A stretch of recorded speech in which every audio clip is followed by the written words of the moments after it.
Bismillahirrahmanirrahim. Assalamualaikum warahmatullahi wabarakatuh. Selamat pagi dan salam sejahtera. Alhamdulillah kita dapat bersua kembali Auda dari daerah Tutong ya, seperti biasa berkongsi info semasa dan juga pengisian pakej program yang dibawakan setiap hari. Dan hari ini kita akan kongsikan nanti pendekatan rakan setugas saya ya mengenai dengan haiwan peliharaan. Dan kita akan kongsikan nanti beberapa maklumat semasa mengenai dengan kegiatan yang akan berlangsung di sekitar daerah Tutong. Jadi ada baiknya kita saksikan dulu pakej program dari daerah Tutong ini.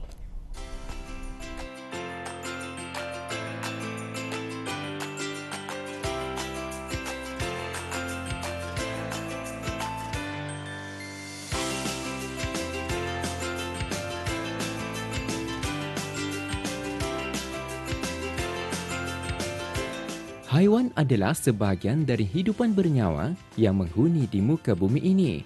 Penciptaan haiwan-haiwan adalah antaranya untuk memelihara kelestarian serta mengimbangi ekosistem alam sekitar yang berperanan besar dalam pembentukan ekosistem bumi.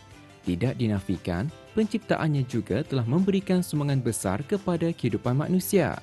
Terdapat pelbagai jenis haiwan yang dapat memberi manfaat kepada manusia sejagat mahupun sebaliknya. Haiwan ternakan seperti contoh membekalkan manusia dengan makanan dan minuman berupa daging, susu dan sebagainya.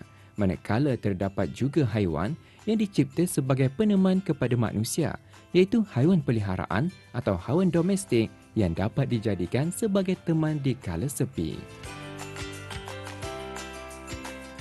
Membicarakan mengenai haiwan domestik ini, umum mengetahui ia merupakan haiwan yang dijinakkan untuk dijadikan teman, perlindungan atau penghibur hati. Dan haiwan peliharaan yang sering dipelihara adalah seperti kucing, arnab, burung, kura-kura dan sebagainya. Memiliki haiwan peliharaan umpama memiliki sahabat. Namun begitu, memeliharanya juga bermaksud pemilik harus bertanggungjawab sepenuhnya ke atas kebajikan haiwan peliharaannya, iaitu dengan memastikan haiwan peliharaannya sihat, kelihatan bersih dan kemas serta gembira. Kriteria sebagai owner yang pertama adalah komitmen dan kasih sayang. Kita harus memastikan hewan itu senantiasa sehat, terpelihara makanannya dan juga tempat tinggalnya. Jangan nanti ketika hewan tersebut sudah tua dan sakit-sakitan dengan senang hati membuang di jalan. Itu sangat tidak dianjurkan. Dari segi kajian itu dapat mencegah depresi, memberikan kebahagiaan dan mencegah kesepian. Karena terdapat hormon yang akan menimbulkan kesan bahagia itu seperti serotonin, dopamin dan juga oksitosin.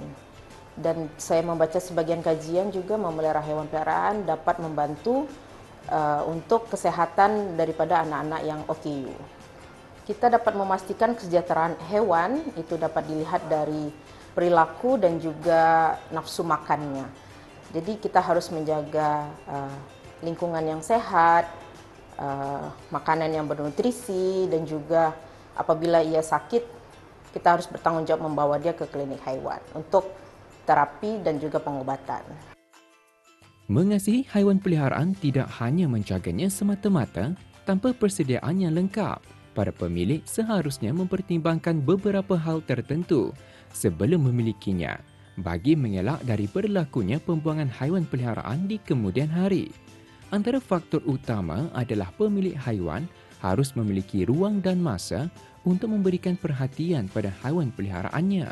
Selain itu, pastikan bajet atau kos perbelanjaan mencukupi buat haiwan kesayangan. Kerana untuk memastikan kesihatan serta kebersihan haiwan peliharaan juga kadang-kala melibatkan kos yang tinggi.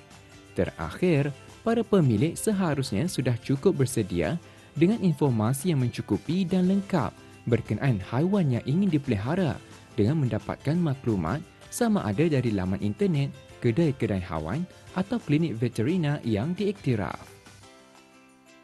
Tanda-tanda apabila hewan tersebut sakit, itu bisa kita lihat dari perilakunya yang kebanyakan tidur, kurang nafsu makan, dan juga kurang aktif.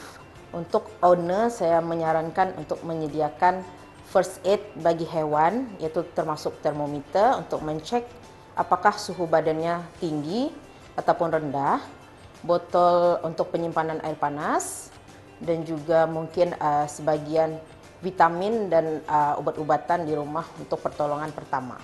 Untuk pemeriksaan hewan sebaiknya dilakukan secara reguler, seperti pemberian obat cacing 3 bulan sekali, vaksinasi lengkap dan juga pencegahan kutu dan tungau, serta 2 minggu sekali ataupun sebulan sekali untuk memandikan agar dia terbebas dari kutu dan juga jamur-jamur yang bisa didapatkan dari kucing luar ataupun dari area sekitar.